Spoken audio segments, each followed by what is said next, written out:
freedom is never more than one generation away from extinction. We didn't pass it on to our children in the bloodstream. The only way they can inherit the freedom we have known is if we fight for it. Then you and I may well spend our sunset years telling our children and our children's children what it once was like in America when men were free. Thank you. Hello, and welcome to Battlefields. I am your host, Ryan Fields, and with me is Cody.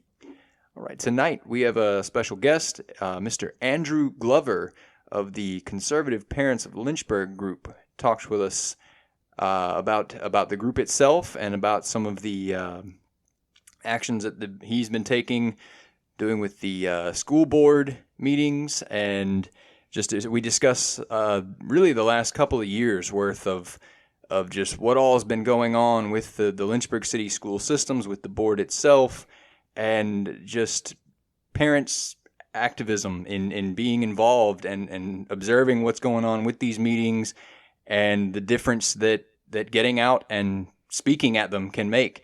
So with that, we'll just roll right into the interview. All right. Yeah. Anyway, yeah. Thank you for calling, Andrew.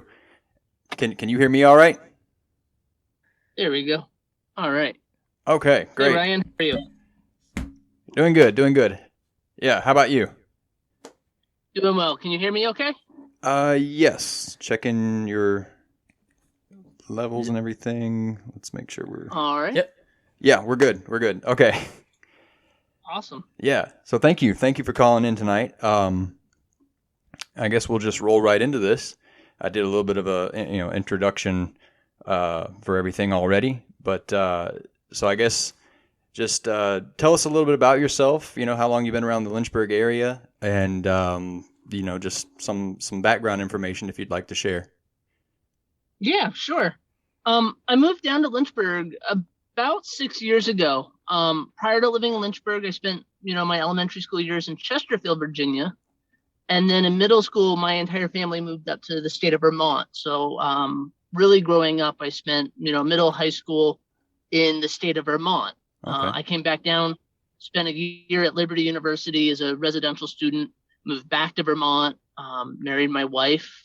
We just celebrated 11 years this last weekend, which is pretty congratulations. Awesome. Yeah, it's been an adventure, so it's been great. But yeah, I lived in Vermont, and so what that means is I've seen what progressive policies can really do to a community. And it really, truly, honestly is not the panacea that the progressives want you to believe. Vermont has major tax problems where they're taxing the working class to death while providing social welfare system to those who refuse to work for whatever reason that they want to cite. Oh, right. Okay. Vermont's got education. They've got educational problems, economic problems. Vermont actually has a massive drug and crime problem, and the list really goes on. So what ended up happening is about 8 years ago, I was working in a company that specialized in specialty machine shop type work for high precision R&D. We worked with like aerospace and nuclear and automotive and all sorts of different fun industry. And that company, in large part due to the economic challenges and the government regulations of running a business in Vermont, shut down with virtually no notice to its employees. So after it shut down, I worked for 9 months as a self-employed freelancer. And I tried to find full-time employment and just couldn't. Businesses were leaving Vermont. They were shutting down, moving out of state, and there weren't jobs available. So after, a long search in Vermont and a lot of prayer, we decided to look for jobs down here. And within 2 weeks of starting our job search in Lynchburg, I had multiple job offers and we moved down. And we've really loved it here ever since. Okay, great. Yeah, I didn't know any of that. That's really a interesting turn of events that brought you here.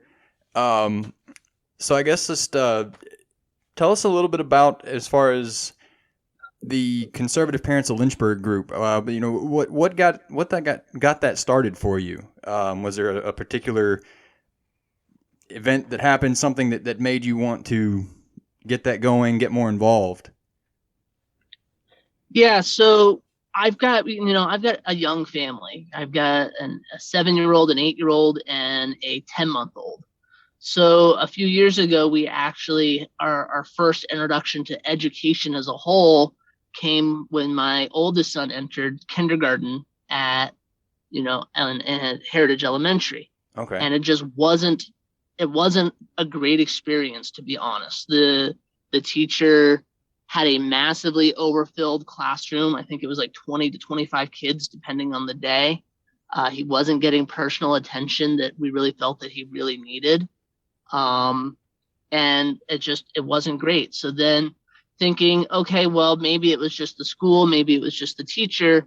We applied for, in Lynchburg City, they have some schools of innovations, which are kind of specialty schools or magnet schools, if you will, that focus in specific areas. So we applied, and both our boys, because my boys are only 14 months apart, minus the baby. But so both boys got accepted at TC Miller Elementary School, and it was better. It was a smaller class. The kids had the attention we felt they needed. We certainly had minor issues, but nothing out of the ordinary that you wouldn't expect to be dealing with.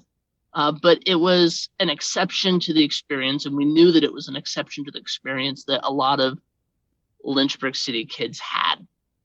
So in late 2019, just as the pandemic in China was starting to be discussed here domestically, I kind of foresaw some of the problems coming down the pipeline because I saw what was happening abroad. I saw that, there was a significant political aspect to that brewing in 2019 that I knew was going to become political. Right. And okay. so I started attending school board meetings just on the individual level. I generally wasn't speaking. I was just attending and watching. And the school really wasn't doing anything at the time. I saw some individuals coming before the school board expressing issues and concerns. But for the most part, the school board was blowing off those parents. It's actually been a long thing coming. So I haven't been involved with the school board since COVID. I kind of started a few months before it, anticipating the problem. But as a result, I realized pretty quickly that the only way the school board would take any matter seriously is if there was collective consent from parents. So the problem is that the PTO, or the parent-teacher organizations, they're all involved, in school plays and sports and fundraising. And you would think that parent organization, that would be the PTO, but realistically, they were not really wanting to address any of the real issues of substance. They weren't addressing school curriculum. They weren't addressing subject size. They weren't addressing any classroom size. They weren't addressing any of that. They're more focused on the activities of the school. Okay. So by the time I decided that, okay, the PTO won't work, I, need to decide to start a group. By that time, all learning shifted remotely, and it wasn't going well. It was March, April of 2020. The online curriculum that they slapped together after they had Governor Northam shut down schools was going really, really poorly. We were, obviously teaching both boys at that point. And these are kids who are active and fun, and they engage socially, and instead they were being stuck in front of a computer with some really poor YouTube videos that they were told, okay, watch this YouTube video and that's your schooling for the day. Yeah. Yeah. So I knew if nothing was going to be said or done, that it was going to just continue, and I saw it continuing into the next year, which it ultimately did. But my wife and I kind of sat down and talked about what change we'd like to see and how we'd like to go about it. And one of the many things that we decided was that we did not want to create a one issue group. It would have been 10 times easier to create a, reopen schools now group, or a group specifically focused on one single issue. An issue is something people can rally behind, whether that's masks or CRT or opening schools, or, on the other end, getting behind. That's why the parent-teacher organizations are so successful. They get behind sports teams and activities and events, but they're one issue things. We wanted to be something that would have legs after the participants were done. So instead of focusing on a one issue group, I decided to focus on kind of individual beliefs instead of, flash issues. And that's kind of where the concept of the Conservative Parents of Lynchburg started. And so I kind of threw out a message to a handful of friends saying, hey, do you guys want to band together? It would give us some additional speaking opportunity in front of the school board. They'll hopefully start taking us seriously. And so we went, from just me to 6. And now our group is, we have right around 300 parents and caregivers. And I use caregivers broadly because a lot of students have grandparents or aunts or uncles or all sorts of different, different family arrangements. And we're at like 300 in our group right now, which is pretty amazing. That is great. Mm-hmm. Yeah. You mentioned the issues, different ones. What do you feel are a few of the biggest issues that conservatives in Lynchburg are facing right now? Whether with the school boards in particular, or just, I know, those issues also can carry through city council even. Yeah, they really can. Really, 100% of everything boils down to individual rights and individual freedoms and understanding what that means. So having the parents, in terms of parents, and then I'll pivot to just kind of more the general citizen, but as a parent, knowing that you have a right to decide what's best for your child, and that it shouldn't be the government via the school deciding what is best for your child. And that's a fundamental right, and that's a fundamental freedom that we have here in America, and it's not something that we want to give up. And so all other issues that we're seeing really stem from that core basis.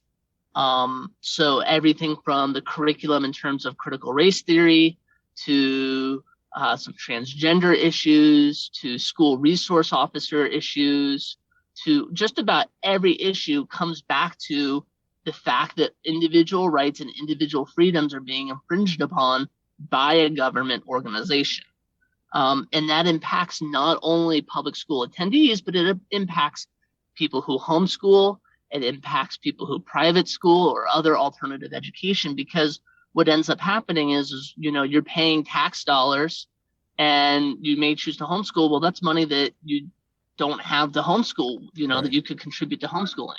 The average household contributes something like $4,000 to their kid to their educational fund every year. Imagine if you had if you're a homeschooler, if you had $4,000 to work with every year. That'd be awesome.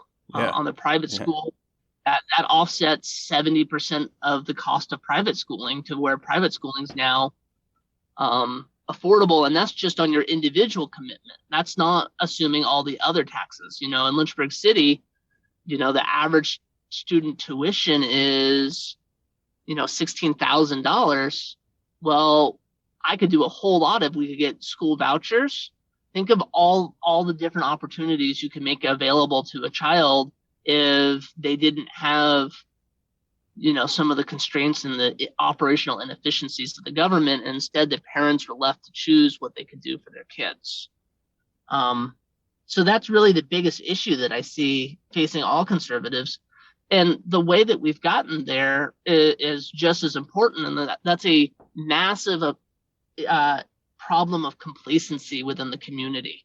And I can use community pretty broadly, not just Lynchburg City, but Central Virginia and the Virginia state as a whole. Right. We've got problems where 2 decades ago, we had a moral majority, if you will. And that's, the kind of locally, that's the popular phrase or terminology that was coined by Dr. Falwell. We've lost that moral majority because we've stopped, as conservatives, they stopped engaging on the issues and making big deals about small little things, because it's through those small little things that we've really ended up in the hole that we found ourselves in. Right.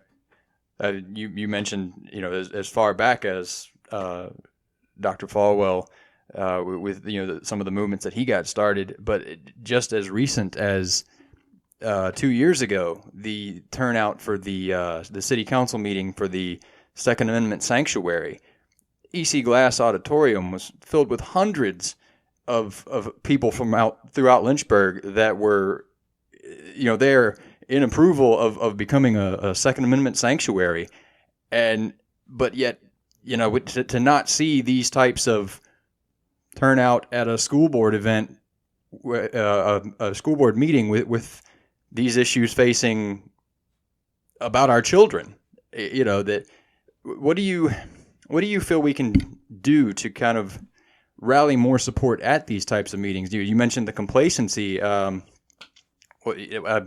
far as getting support out there. Yeah. So, you mentioned the Second Amendment sanctuary meeting, right, or public hearing that they had. That was a fantastic night. I was one of the people there in attendance, and they filled the EC Glass Auditorium. People came out and they spoke passionately on a subject, but the people were allowed to speak. Right. Whether ultimately city council did not listen to them, but they were given that opportunity to speak. One of the things that we have a real challenge with here in Lynchburg City Schools specifically is that the school board does not make it easy to attend school board meetings, and they're hostile, borderline hostile to those who do attend them. So to give you an example with the school board is that the school board meetings meet at 5 p.m. on the first Tuesday and the third Tuesday of the month. Well, if you are a parent, you are likely working at 5 p.m. or just finishing your day. And so it's really, really, really hard to get downtown by 5 p.m. And if you want to speak, you actually have to show up even earlier than that. So that's one of the first issues. And then the second issue is that they actually cap their public participation at 30 minutes. We just had an instance where we actually had a dozen parents show up at a school board meeting, and the school board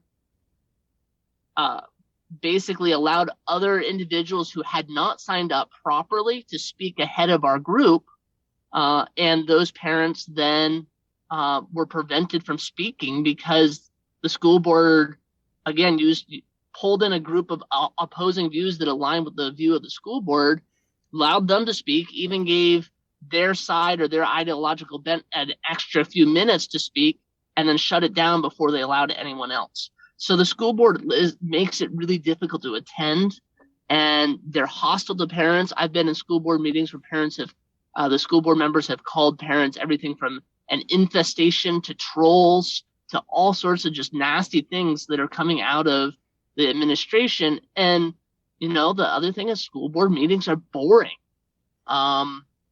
There's really nothing fun about a school board meeting.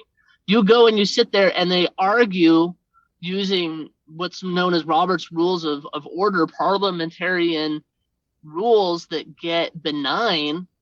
And it's just the most boring thing in the world. So it's not an exciting event to attend. Right. So those are some of the issues working against parents. And if you can change some of those issues, you might have better turnout. But ultimately, what's going to end up happening is that as the school continues to have more and more problems, as students continue to fail, as the curriculum, challenges become issues, as soon as you have, unfortunately, I hate to say it, but with some of the transgender policies, you're going to have a sexual assault in the school at some point. And my worry and fear is that it's going to be some point soon.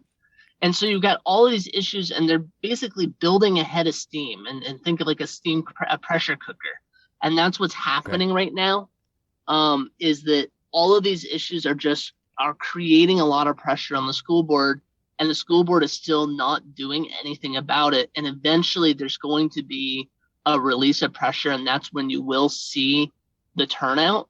But yeah, I don't necessarily know of a great way to get turnout other than to keep these issues, in the forefront of people's minds, and let people know, hey, look, this criticism is meant not as a derogatory way, but as hey, these are the issues. Let's work together to, legitimately solve these problems.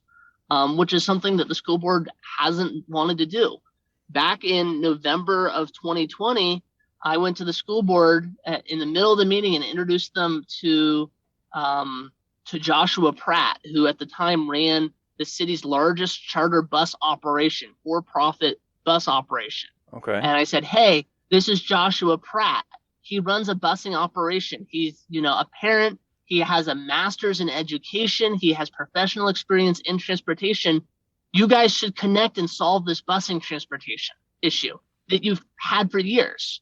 And their response was to send me a letter telling me that I'm not allowed to mention for-profit enterprises in a public setting like that. It went against the rules. So instead, they waited until the week school started to address that problem. And it still hasn't been addressed. The local issue that we've had here in Lynchburg City real recently with the start of the 2021 school year, Right. They don't have a director of transportation. I mean, that's one of the biggest issues that they had that led to the chaos of the first week of school in relation to transportation, is they literally had the superintendent answering phone calls because they had dispatch out driving buses because they didn't have the staffing and they didn't have the leadership in the transportation department. And so we've tried to work with the school board, on a few different issues, and they just continue to resist. And so ultimately, I think what's going to end up happening is there's going to be an issue. In 2018, our biggest worry, and it was a big worry at the time, was that we had some gang issues and that resulted in a riot at one of the high schools. Right. And that was, the big deal. That seems tiny compared to some of the issues we have now. But those issues aren't going away, and they haven't gone away. So they're just going to pile up, and we're going to eventually have some pressure relief issue somewhere, and it's not going to be pretty. No, right, yeah, just to leave it there as a pressure cooker, and to stack the deck against parents like it seems like they're doing, so that none of them, or they don't make it easy for them to get out to even voice opinions.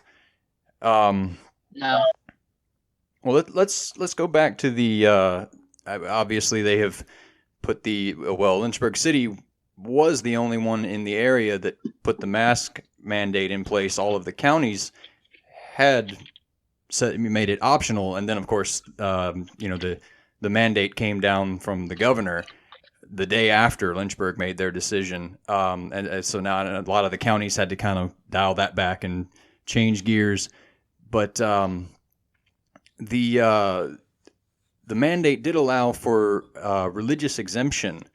Tell us a little bit about that religious exemption form that's been going around, and what was how did that kind of come to be? Yeah, so masks have actually been an issue that we've been fighting even when they had their hybrid model last year. Right. Last year, the school days were very short.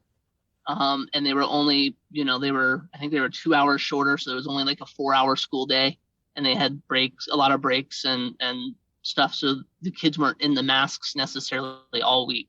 Mm-hmm. This year's different.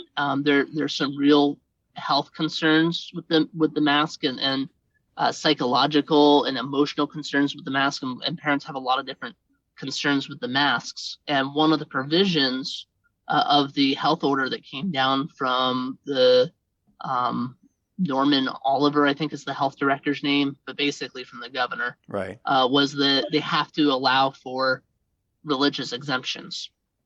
And so that's kind of where we zeroed in on as the possible solution to working within the framework that they provided to resist. I believe that to a certain extent, if students are old enough, that they should, parents should consider working with their students and discussing what civil disobedience looks like. But not all parents are ready for civil disobedience. So the religious exemption was one outlet that would allow parents to operate with the school, claiming a sincerely held religious belief that the masks are harmful to their students and that masks violate their religious, religious tenets, and therefore they shouldn't be made to wear a mask.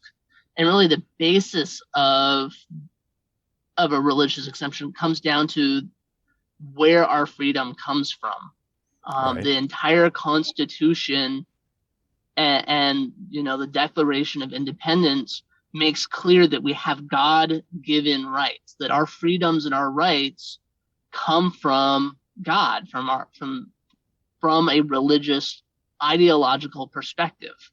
So what we understand is that yes, our freedoms are fundamentally a religious issue.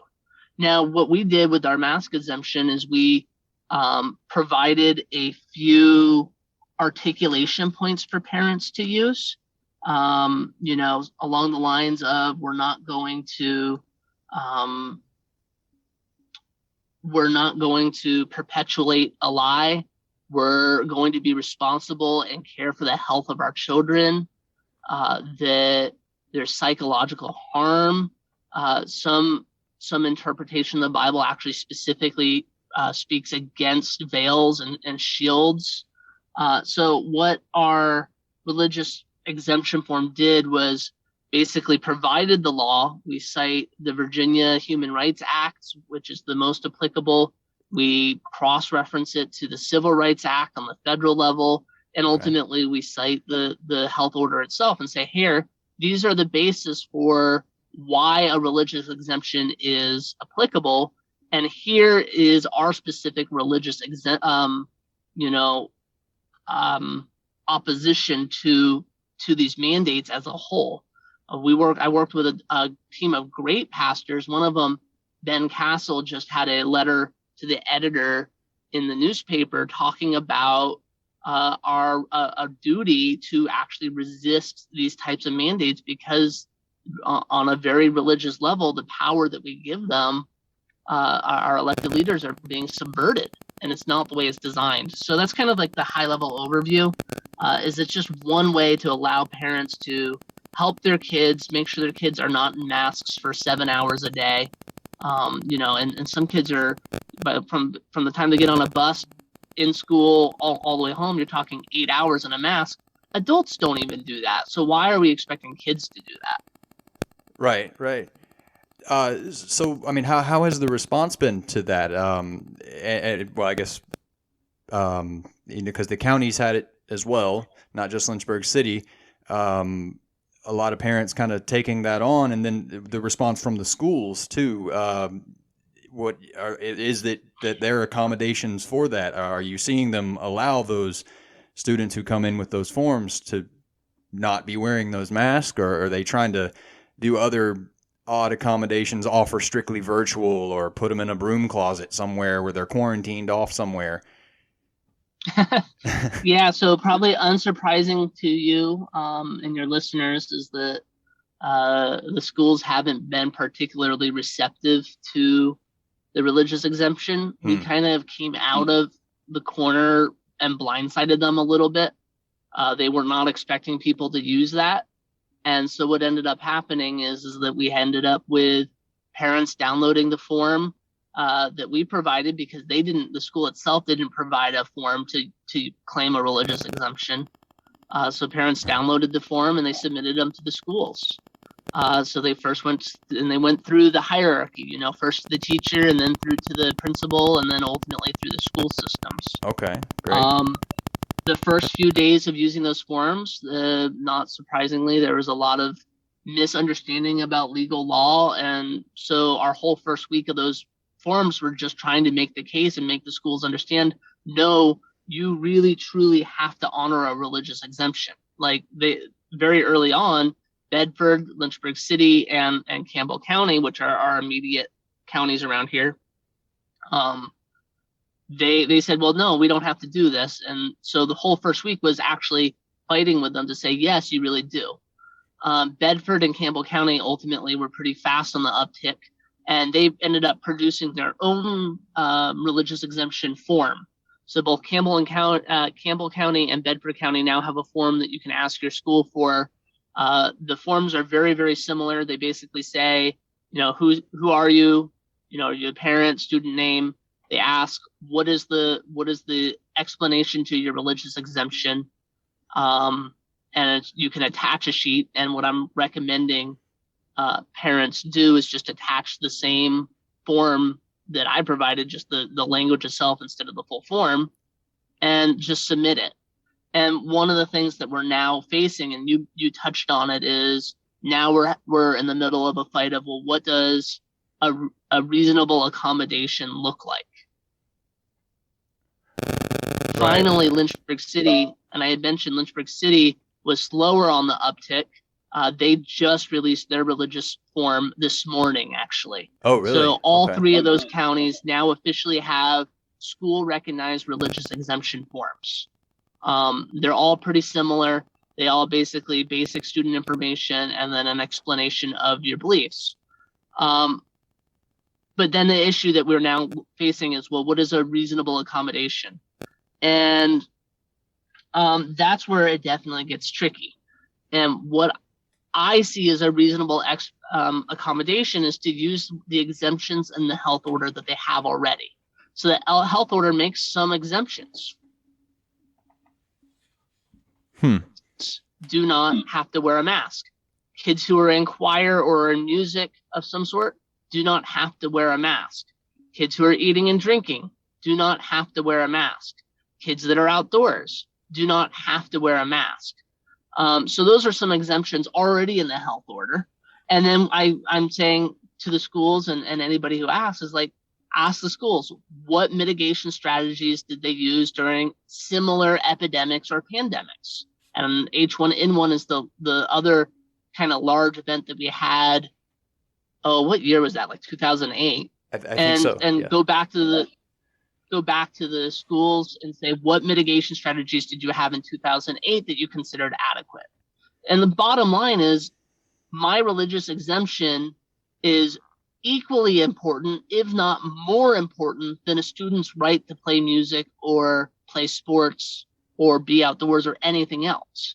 And so if you're saying a student has more rights to not wear a mask because he plays sports versus a right or music or whatever versus a religious objection, that seems reasonable to me.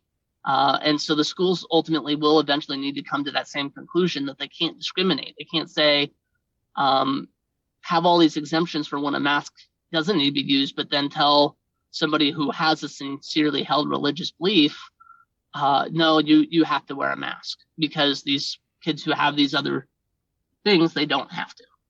Right. I mean, I guess Lynchburg is still kind of up in the air. I didn't even realize that they had just done that this morning. But yeah, I mean, that was this morning, so it's definitely a new fight. Yeah. I mean, I guess if they're not compliant at all, they could definitely be looking at some religious persecution kind of issues that could come up. So they should be willing to be compliant, you would think, but we'll see how that goes. Yeah, we really will. I wanted to jump onto the topic too. You mentioned a little earlier, as far as the, I guess, just a civil disobedience. You were directing it more with the students and all at the school, but at the last school board meeting, and this was after the mask mandate was put into place, and I know that you had put up a Facebook Live video where you went into the school board meeting unmasked there, as a form of protest, and of course they didn't acknowledge you, even that you were in the room. But just again goes back to the drawing the support to those kinds of things. They probably couldn't turn a blind eye to an entire room full of conservative parents in there unmasked. Yeah, and what's interesting is that meeting, they actually had two police officers at that meeting. So normally at a monthly meeting, which is the first Tuesday of the month, they'll only have one school officer present. Okay. Very rarely do they have any officers present, and at their work session meeting, which is the meeting you're referring to. Right. I went into that work session meeting, and they had two officers.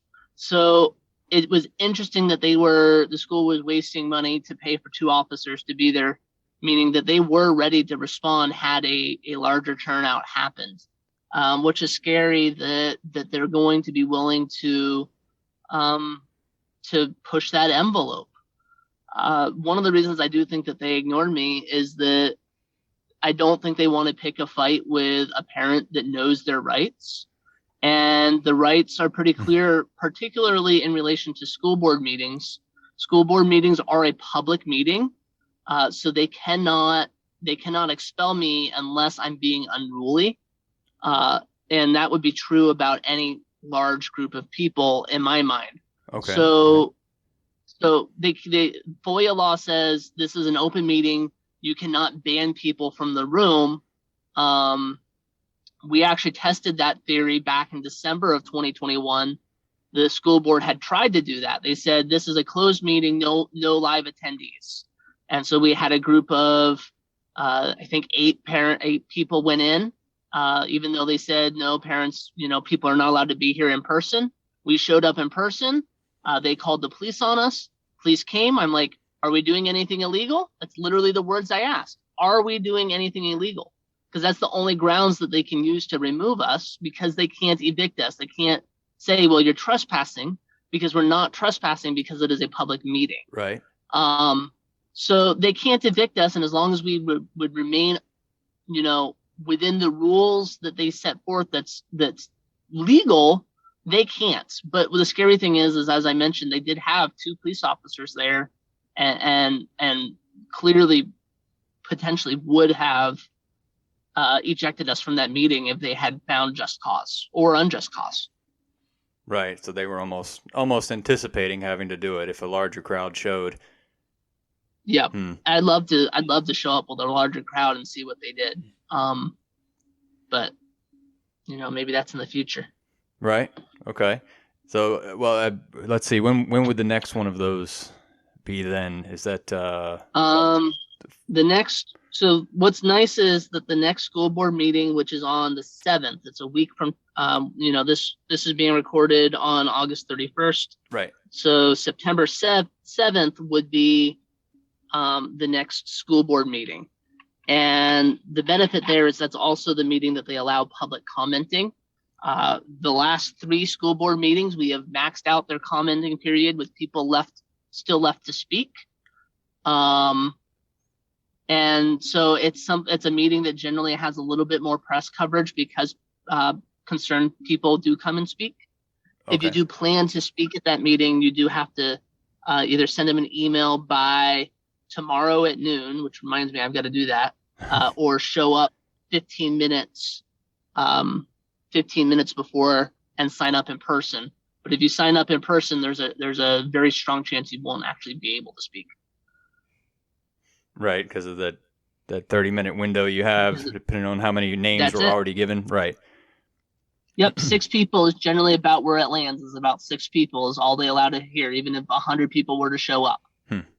So what do you? I guess as far as what issues would you say that those showing up to this next one coming up is that religious exemption form kind of a thing that we should think about seeing, really getting some answers out of them?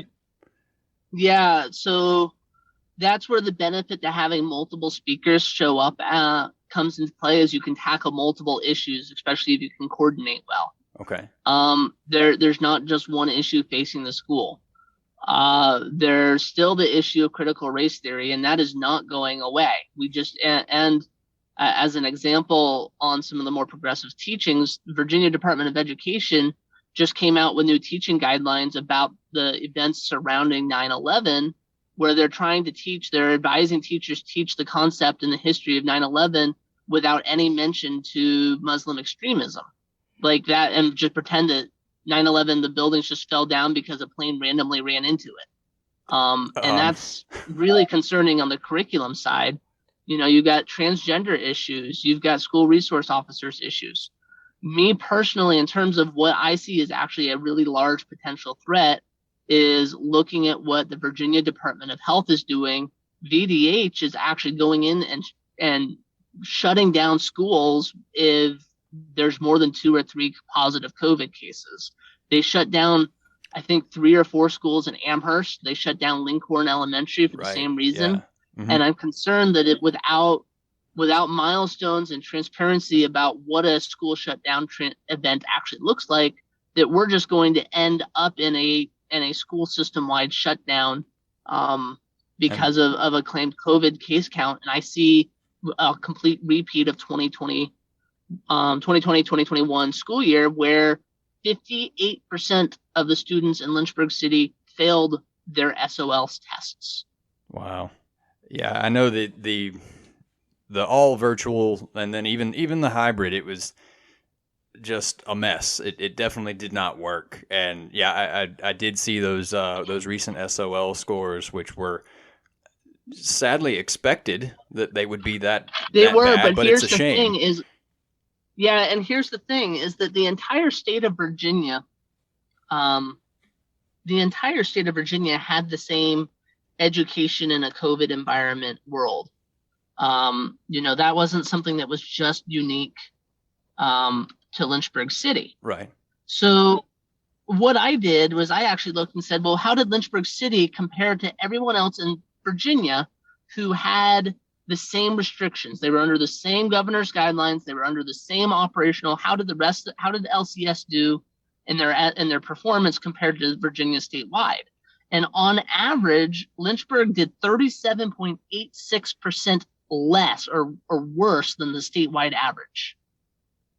Wow. That the policies and the path that the school board created, they can say, oh, well, we had COVID challenges. And yes, they did. The whole state had them.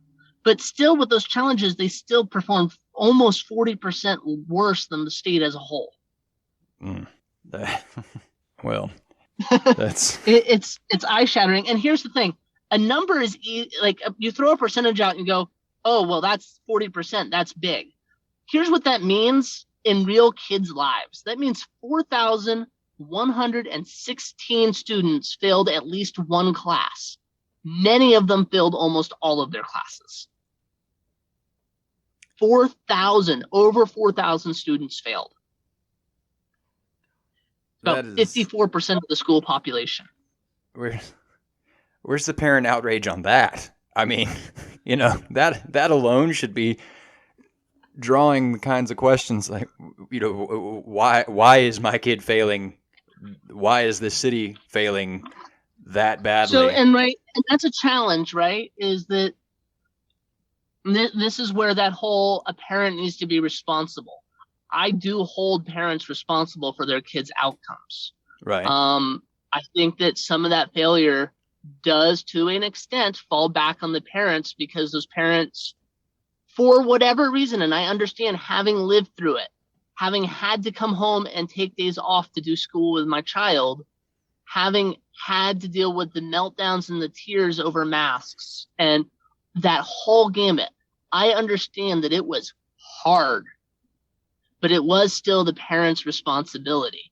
Where the school has made it hard is where their policies and they're refusing to work with parents to come to more agreeable solutions. In person is a huge thing. Kids learn better when they're in person. They have a teacher that actually cares. 2/3 of the way through the school year, our student just gave up and we started homeschooling him on a different curriculum 2/3 of the way through the school year. It took 4 weeks of my son not turning in any assignments before our teacher called and said, hey, I haven't seen any assignments submitted from my son. Is everything okay? 4 weeks. It was a month after we stopped submitting assignments. Yeah, I know. So as much as I say it's the parents, the school is equally culpable, specifically the administration and the school board. Yeah, I know my son had a lot of issues with, I guess the way that the system was set up. It was you really did. You had to be fail. Yeah, you had to be a full-time teacher and standing there and going through and making sure that it was getting done and done properly. A couple different ones. He was submitting work and it actually had to be submitted in 2 different places, and the kids didn't even Yep. have a true understanding of how the system worked because he thought he was Yep. turning in stuff, and comes out, Yeah. a week's worth of work is just sitting there. And and there's a little bit of difference, right? Is that those would be your grade assignments for a class. LCS graded on a curve, and that's why you have a lot of students who will be progressing to their next grade, is because of that bell curve grading, because Okay. they understood, we did make it challenging. But the thing is that they didn't grasp the concepts, and that's actually what the SOLs show is, were you able to grasp the required concepts to be considered successful at your grade level? And 54% of students, over 4,000 of them in Lynchburg, the answer was no. And that's what they kind of bank on, isn't it? That's where they get their accreditations, and well, and that comes back from the state. Is the state is waiving the SOL requirements this year. So both last year and this year, they have no performance thresholds that they are required to meet.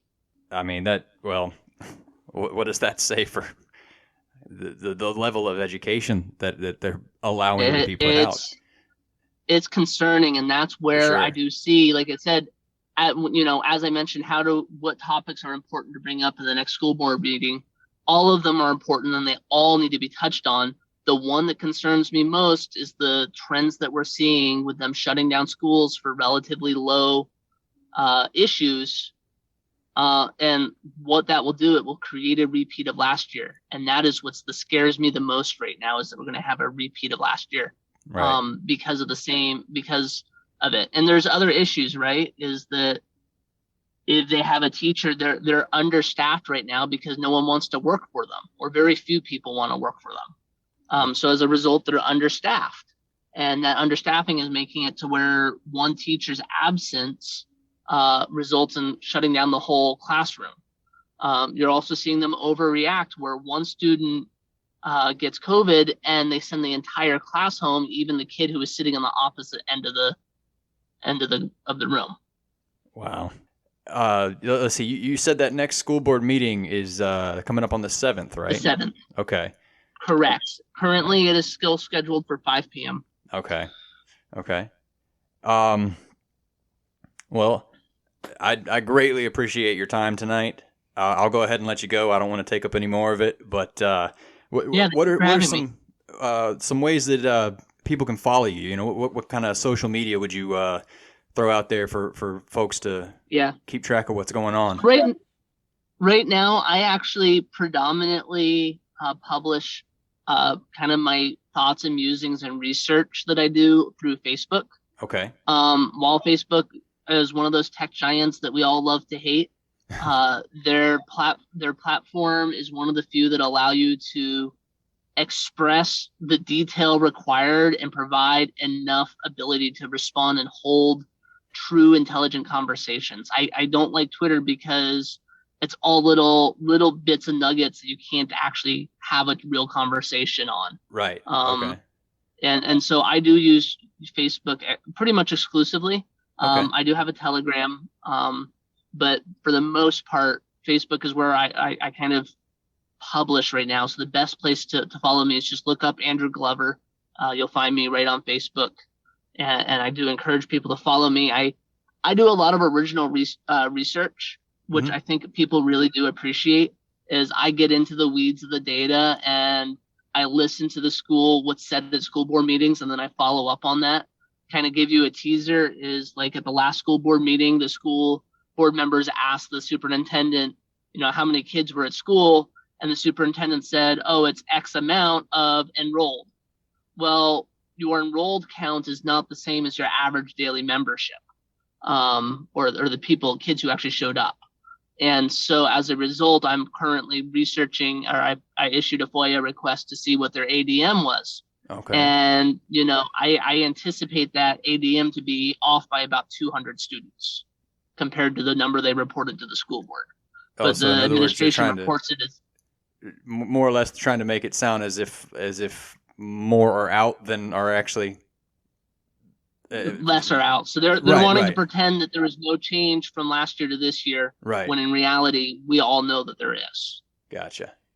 So just calling them out, and I just do that really original resource. I don't take that's great. what they say at face value. And so I use FOIA requests. I use state data. I use all of this original stuff, and it's not just parroting some number. And so I think that people do appreciate that, or at least I like to hope that they do. So definitely, follow me on Facebook for that. Okay. All right. Yeah. Well, I'll go ahead and let you go, but thanks again. We appreciate it. Yeah. Awesome. Thank you so much. Yeah. All right. Bye. Bye. Wow. That was incredible. That was a huge swath of new stuff for me. Yeah, he definitely, as far as his own research on the meetings, I mean, he's definitely done a lot of studying up on them so far, and keeping them on point. I didn't even realize he was doing all that. I read the stats on the SOL testing just this morning that he had put out, and I had no idea that they had even done their own religious exemption form through Lynchburg City. I'm going to be very curious to hear what they decide to do about that. Yeah, I guess a fear would be that it turns out into a religious persecution entrapment. Yeah, I mean, there could be grounds for like I mentioned, there could be grounds for lawsuits that would come from that. But then, like he said, his biggest concern, I think, before that it came to lawsuits on that, they would be looking at shutting down the schools again, because I mean they've already started doing it on a case by case, or per school, and there's not really a true clear report on what numbers it is that will do that. As far as how many cases, how many the severity of said cases. Is it just they're not really releasing numbers along with it. There's just all of a sudden some schools that had alleged cases. Well, even at Liberty, this past time they didn't have any numbers. We looked on the website too, right? When they had that, and it didn't show any.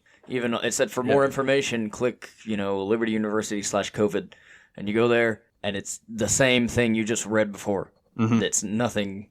Just cases, no actual indication of any on severity of any of it, how widespread or anything.